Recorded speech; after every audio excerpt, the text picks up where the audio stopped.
I feel like you are doing something right in this life when you somehow manage to completely infuriate and piss off both the woke and conservatives. And who accomplished this but my Indian queen, Mindy Kaling?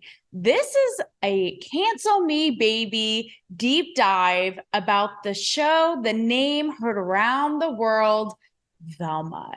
You have heard Velma by now. And you know what? You don't need to even be in your local lesbo bar for that to happen, okay? Because this bitch is everywhere. Everybody is talking about Velma. And I was like, I need to see for myself. I need to do the research. I need to Indiana Jones my ass into the cave of the Mindy Kaling archives and see what the hell is going on here. So I spared you the time and effort to see the complete mental breakdowns and the chaos on both sides of the aisle. And I'm going to break it down for you today on this fine Wednesday. And I am just giddy with joy because this shit is my bread and butter. Just call me Martha Stewart, okay? So here is how it's gonna roll today. I'm going to tell you why both sides are pissed off, if you haven't heard by now, because of Mindy Kaling's new show, Velma, on HBO. And then ladies and gents, Scooby-Doo's identifying peoples, I watched the first two episodes and I will be consuming more. I am a Velma enthusiast. Hear me roar. So I'm going to tell you my view of, after watching it, why this show is actually so genius and why I wish I had thought it up myself. Like, damn, curse the day. And sandwich in the middle is a personal Mindy Kaling story that I have from when I interviewed her in LA that explains so much about her and her humor and why she is getting so much shit right now. So without further ado, let's get into this. And I'm also going to preface this by saying I didn't really go into this. Funny enough, this whole thing and this whole controversy has made me a Mindy Kaling worshiper. Like, I opened this by being like, my Indian queen, Mindy. Like, funny enough, because I had watched a little bit of her other shows, like Sex Life of College Girls, Never Have I Ever. And oddly enough, while entertaining and sometimes a little edgy, there was also woke undertones to me that felt sometimes a little, no one wants to be preached about wokeness, right? It's like, we get it. And, the woke community has no sense of humor ever whatsoever. So automatically by default, not that her shows didn't have a sense of humor, but do you know what I mean? Even if there's a little scent, like a whiff of from the wind of wokeness, we're just repulsed at this point. So all that to say, I didn't start out as this big Mindy Kaling enthusiast. I always totally respected her and the powerhouse that she is, not only as a woman, but a woman of color in comedy and entertainment, and how iconic she is. In fact, I saw a panel in LA with her and my other queen, Nancy Myers. So truly my tits blasted off into the stratosphere because I just was not well. In the presence of, screenplay, literary, pop culture heroes right there.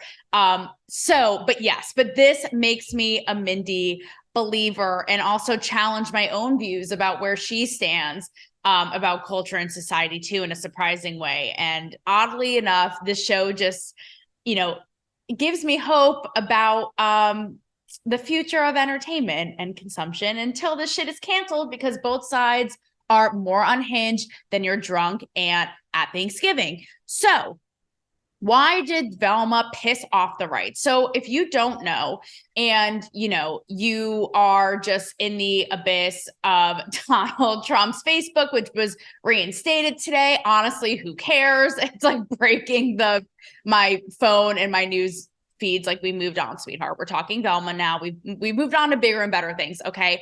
But Velma is an HBO adult animated series, very much in the vein of Big Mouth on Netflix. And it takes the character Velma from Scooby-Doo and flips it on its head. So not only is she an Indian girl, but she is a lesbian. And the show is just super edgy and satirical, which we are going to get to a little bit later. So automatically conservatives are, I'm surprised that they are not consumed with the broomsticks shoved so far up their assholes to even have wherewithal to, be paying attention to this, because they automatically have their panties in a wad about what I just said. Like, why do you have to make her a woman of color and gay? And like, there was an anchor on Newsmax who went on which is a conservative TV network, who went on a whole tangent about, the alphabet, I agree. Like the Z squared, H, MC squared, Einstein, 2QBV alphabet is nonsense. But who gives a shit that Velma's gay? Like and that she's, and that she's a woman of color. Like, really, who actually cares, right? This isn't to say that we need to, I've talked about this often, that we need to reinvent the wheel and stop trying to like modernize old stories and regurgitate old stories and create new things. Like, but this isn't that. This was actually is so clever. So there's that, right? But also there was a petition signed by this conservative organization, because how dare you, HBO, create an adult animated comedy for adults? I mean, the true audacity, right? Ever heard of South Park? I don't know. Like, new concept to my eyes and ears, everybody. But this petition said that, how unacceptable, because Scooby-Doo, this, formerly this children's story, is now there's like nudity and sex and violence and gore, which there is. But again, have it be known, it's an adult series. It's literally rated TV MA. For mature audiences only. So don't know if you are watching Cancel Me Baby. Don't know if you will be triggered by this, but you know what? Your asses are triggered just as easily as some of these folks here in Woketown, okay? And we're going to get to them right now. So yeah, so all of that is really entertaining. Again, it's like, who actually gives a shit? And the funny thing is, if these people actually bother to watch the series, if conservatives are so anti-cancel culture and wokeness as they say they are, and can take a joke at their expense, like they say they can, and what they criticize the woke for being unable to do, they would actually really enjoy this series with their popcorn buttered or not. That's the funny part, and that's a twist. So why is Velma pissing the left off? And I don't want to say the left, because like true blue libs aren't into this shit. I'm talking like the far, like, again, the Woketopians, the mayor of Woke City, like all these people, right? And if you're wondering too, the tie that Mindy Kaling has to the series, so she's actually not the series creator, she's executive producer. So she's obviously had a hand in the themes and, producing the writing. She's the lead character, all these things, right? So why is the woke so pissed off with Velma? I mean, you would think, right? On the surface, it's like, and this is why I wasn't even sure I was going to like it at first, because I'm like, here we go again. Like, this old thing, Scooby-Doo, now being, shape-shifted to make some woke social point, switching the character and the themes and what she says and all this. Like, you would think that the woke would be running this shit on reruns. Like, day in and day out, no matter the tablet, they're getting off to this, right? But not so much. Here's why. There's a BuzzFeed piece, and it really captures all of the woke complaints, right? And the piece itself is absolutely bananas, but I'm going to dissect it a little bit again, because it really hits all the points of why the woke is so pissed off about this show and about Mindy Kaling, because this has now gone beyond just Velma.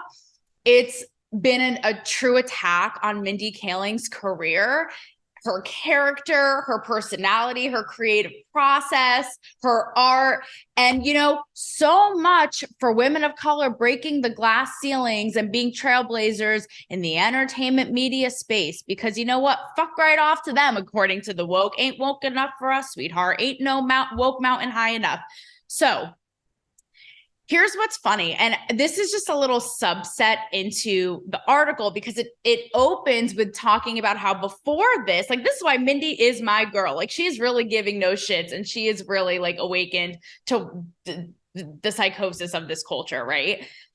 Recently, before this, she came under fire because she made a comment about how The Office, which is why Mindy Kaling was so genius, because she in her own way was able to break into the boys club of Hollywood on the show The Office, not only be a prominent Indian character on it, but become one of the writers, motherfuckers. Like, do you hear me? So she's up in that writer's room, like making funnies her way with all these dudes. So which obviously we all know The Office is satire as well and like inappropriate. And I'm sure there are things today that wouldn't fly. Same thing with It's Always Sunny in Philadelphia. And that's why I love all these things because of just that, right? Like the way that they really tackle society and issues and stereotypes, but in a hilarious way, because that's the only way to do it. Sidebar, Glenn Howerton, that hot piece of ass from It's Always Sunny, plays Fred in Velma. So it all makes sense, right? It's like great minds.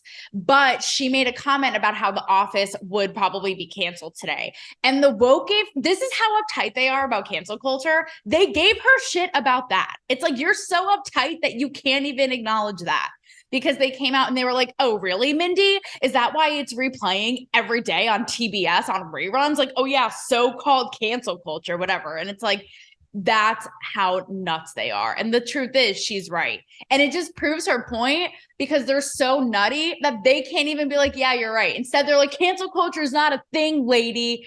Yeah, they're crazy. So here's why they find her writing in Velma and her character so problematic is because it's self-deprecating. She makes fun of women, of Indian women, right? As she does in a lot of her shows. And the Mindy Project, right? Which was huge and broke so many barriers for women in this business. As in Never Have I Ever, like I said, Sex Life of College Girls, right? And what they say is why you gotta always like portray Indian women in this way. You're not beating the boys club. You're a sellout. Like you're only this successful because you're anticipating their storyline or audience's thoughts that Indians are less than and this and that. And you're just like saying what they're thinking and perpetuating their own narratives in their own game. And so you're a sellout. And that's why it's all, you're a joke, basically. Always should, because she's like totally self-deprecating. Like she'll make jokes in the show and beyond about, being like chubby or having hairy arms or, being the nerdy Indian girl or whatever it is, right? And my personal story with her, it's funny because when I was preparing for this, I was like, holy shit, your girl has sat down with Mindy herself. It was when she was promoting A Wrinkle in Time and she was sitting next to Reese Witherspoon and Oprah. I interviewed all three of them in a junket. And I don't know if you guys remember, but I sat down. I was wearing the skirt, did not think this wardrobe choice through. And I was like, I'm about to flash you all. I'm sorry. And Reese Witherspoon's like, that's okay, right? Doesn't miss a beat. But it was funny because I thought this is such a peephole, if you will, into her psyche and her self-deprecating sense of humor. But the game, I was there for Bustle and they had me basically play a game with the cast, which was saying a quote about one of the cast members from one of the other cast members. And they had to guess who was who, if that makes sense. This is what happens when you aren't tasked with being a journalist at these functions. But you had to guess like who is the person it's talking about, Oprah, and then who said it, Mindy Kaling. So the example was, blank speaks to souls, like she speaks to my soul or whatever. So obviously the answer was Oprah, and the person who said it, I think, was Mindy. But either way, I say this quote, and Mindy, without missing a beat, she's like, well, I know it can't be me because I've never spoken to a soul in my life. Like says it without literally at the drop of a hat, right? And that's what's so funny. It's like, right, exactly. In this moment where she's not even thinking about it, we're basically just playing this game. It comes out and it's like, clearly you've spoken to souls because you're a #1 best-selling artist. You've broken through and made art and entertainment that has been iconic and has been consumed by millions of people and women. So obviously that's not true, but that's what's so funny, right? It's like, without even thinking twice, she's like, yeah, that ain't me, because I've never spoken to a soul. So that's what's really a problem about the woke taking issue with her, because they'll be like, number one, why is it putting Indian women down? Number two, why is it the Indian women always trying to pine after and get the attention of the white guy, which we've seen in a lot of her work, right? Things like this. And it's really, really a problem, because she, by her own admission, has said, and these people are even acknowledging, these characters in these stories are based off of her real life experience. So who the hell on God's green earth are you to dictate that? And also, isn't it kind of racist and sexist to be like, to give one person this much responsibility? It's like, I see. So Mindy Kaling, in her comedic repertoire, is tasked with representing the entire extent of the Indian experience of every Indian woman and man who ever walked the planet ever. No big deal. What a joke. And also, what, because she's an Indian, she has to like Indian dudes, she can't like white dudes? Like, this is how nuts. This is coming from the people who are supposed to be like accepting and let me be, and you're uptight because this bitch likes a white D. Like, what are you gonna do about it? You know, like, everybody has their preference and their flavor. What are you gonna do? So I think that is so messed up, all of it, because it's her art. And it's like, you know what? If you got something to say, why don't you make your way and pave your ground in Hollywood like she did and put your own message out there, people? Oh, I don't. Now suddenly someone's quiet. So to knock her for that, and also on the bigger scale, it's like, okay, this is, again, only one of the most accomplished, successful, recognizable women of color who's broke the glass ceiling and made it in Hollywood. But let's all just demolish that because she is unfunny and it's cheesy and cringe and doesn't give us the art we like. It's like F, F, F right off. Like, how is that for alphabet soup today? The only one I have for you is a big fat F, because you fail at being funny, you fail at taking in art, you fail at allowing views other than your own, and you fail at acknowledging and celebrating Mindy for all that she's done and all that allegedly you fight for, right? And these are just two quick examples of how this is just two quick examples of how nuts woke people are. This was also mentioned in the BuzzFeed article that, number one, Mindy Kaling liked a tweet of J.K. Rowling's. So she's automatically a TERF. Okay. This is why I'm starting to be like, I don't know where Mindy falls, you know, politically and on her views, although Velma gives a better view into that. But it's interesting to me, number one, the parallel, because these are two obviously badass women who both came from cards almost stacked against them and not in their favor, and broke through and created empires, and both obviously feel strongly about women being respected and honored, acknowledged for, you know, their basic biology and their place in the world. But I don't know if you saw this, as I speak, there's unfolding controversy around J.K. Rowling yet again, because a prominent news anchor who's trans, so was formerly a man, now a woman, had the audacity to say to J.K. Rowling, like, you'll never be, like, I'm more of a woman than you'll ever be. And J.K. Rowling tweeted back, citation needed. And so not only did she get piled on, but Mark Hamill, who you all know, you know, iconic actor from Star Wars, who's a huge trans activist, he supported J.K. Rowling and was basically just like, you know, the power of truth, like your mouth to God's ears kind of thing, right? Like standing in your truth. And he got piled on. So this just goes to show you how loop-de-loop wild, like, this is a ride I never want an admission to. I don't care if it's free. I don't care if I'm, you know, an influencer being offered all kinds of free perks and packages on this ride. It ain't got shit. I don't want to be a part of it, because it just shows you by association without looking at any nuance whatsoever. It just reinforces that crazy woke people. And that's the thing. It's like, and I noticed this with Velma too. Like, they have valid points, but their delivery is all wrong because they're so crazy. They're so unfunny. They have no sense of humor and they're so uptight, right? So all of that, you know, guilty by association is just, again, a peek into that. And then also, this is going to blow your balls, okay? In the BuzzFeed article, it talks about how it associates Mindy Kaling with being this, you know, big, fat, bad, racist person because her brother, I guess, pretended to be a Black guy to get into law school. And he like jokes about it and talks about it, whatever. And people say that's racist. And it's like, I see. So saying that you're a Black person to get into a prestigious position in a prestigious institution that you respect is racist. Somebody make it make sense, please.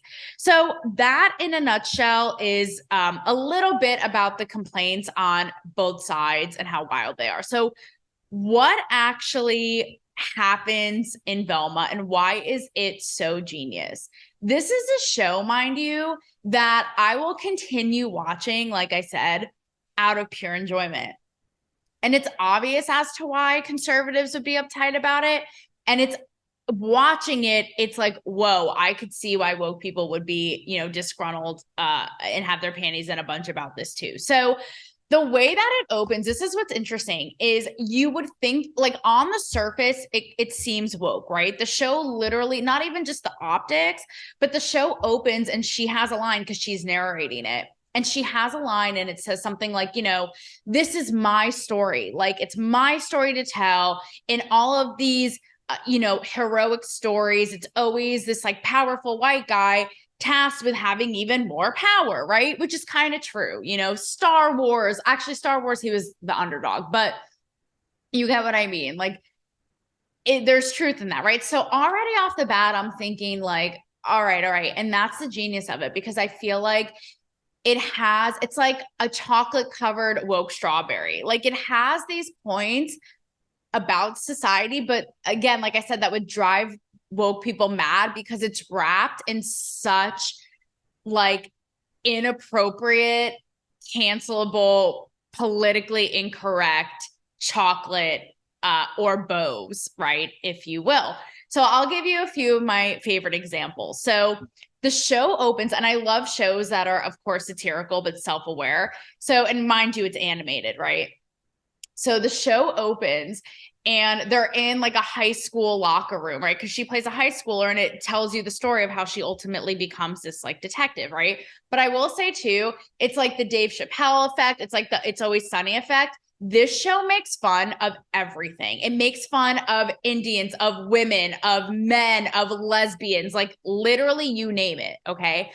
And the thing about it is that it's not, because everything, this is why on the surface, again, like you would think it's woke, because it'll say lines like, you know, oh, I'm just the stereotypical slutty girl in the horror movie who has to run away from the guy, or like, I'm the lesbian cop who has to be good at this, or, you know, typically in, you know, detective shows, it's a drunk person who is at risk of losing custody of their kids. Like, it's always pointing out these things. And that's what's so great about it, is that it's not on one message. It's not on one political side or the other. It's merely shining a light and bringing out perpetual media narratives and stereotypes and going ham on them. And while pointing them out, not shying away or backing down, but completely like riffing on them, making a point about them, making them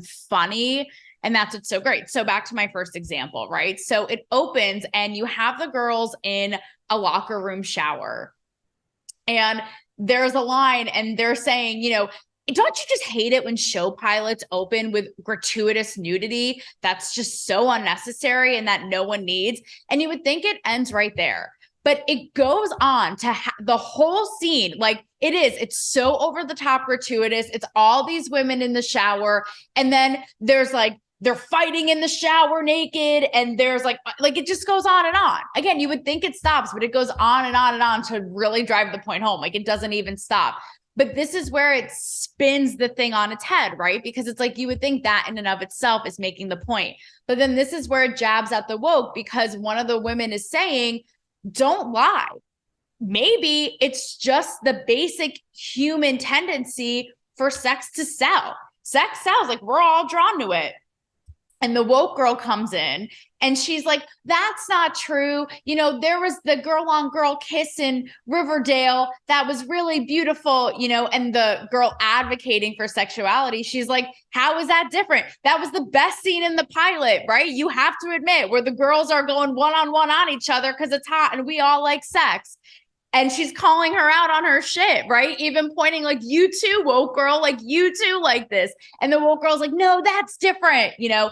And that's exactly how it is in real life, right? That's exactly how it is with uptight people being like, no, it's different this time. It's different with us. Do you know what I mean? And then on top of it, the murder mystery starts out because these girls are getting their brains and their heads cut off. So there will even be lines like, she doesn't have a brain. She doesn't have a brain either. Like it's all these things. And what makes it even more genius than taking these jokes, again, that you think would be made by politically correct, uptight people, is that they keep going. They're inappropriate, but then they're made by people in characters in the story that wouldn't be acceptable by woke folks. So an example of that, right? Because you have to portray everybody in a certain way. So, I mean, on face value, an example is her character, right? This lead Indian character. And she's up against these like pretty popular white girls at school and the whole thing. And she'll make jokes about like, you know, again, being chubby or her arm hair or all this. And I could see why that would drive woke people nuts, because it's like, no, you're supposed to portray yourself as this way on this pedestal on this standard as a queen, and you're perfect just as you are, and you don't have to go up against like the pretty popular girl. But instead she calls it out and she's like, this shit is a thing, like here it is, this is real. And again, it drives that point home because there's an amazing scene with these two lesbian cops, and this is where it's like the narration is so funny and it's so self-aware, because these are like, they're horrible cops, right? And she has a line and she's like, man, you know, TV shows, like the one thing that lesbians are good at in media and TV shows is being good cops. And you guys can't even do that. And then they, again, number one, taking it a step further, but also, like I said, showing the like minority group, in, I don't want to say in a bad, but like in a politically incorrect or unflattering light. So they proceed to mock Mindy Kaling's character, right? And they point out said things. They're like, oh, you know, were you mocked by the popular girl because like you're chubby, because of your arm hair, because of you're the nerd? I mean, woke people were literally probably having a seizure on demand, because they're like, how dare you, right, make a joke at an Indian girl's expense, not by like the white male patriarchy, but by lesbians themselves, and portraying them as like the bitch bully women. Like, the true nerve, right? But that again is what is all so funny about this show, and so great. And there's even a line about everybody compares everyone to Hitler these days. It's so quick and it's so sharp, and they're literally a dime a dozen. She even, like, here's another one, just joking, you know, about women, like one of the first girl who's killed, right? Her friend is speaking at her funeral, and she calls out the narrative how in movies, right, it's like the slutty girl who always dies first. And she's like, I know that in movies, the slutty girl always dies, but so-and-so, like, you know, Katie here, she was the slutty girl who didn't deserve to die.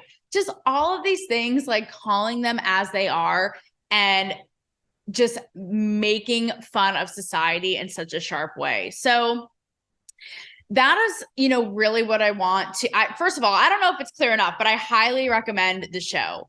So great, so poignant and edgy and fun and funny.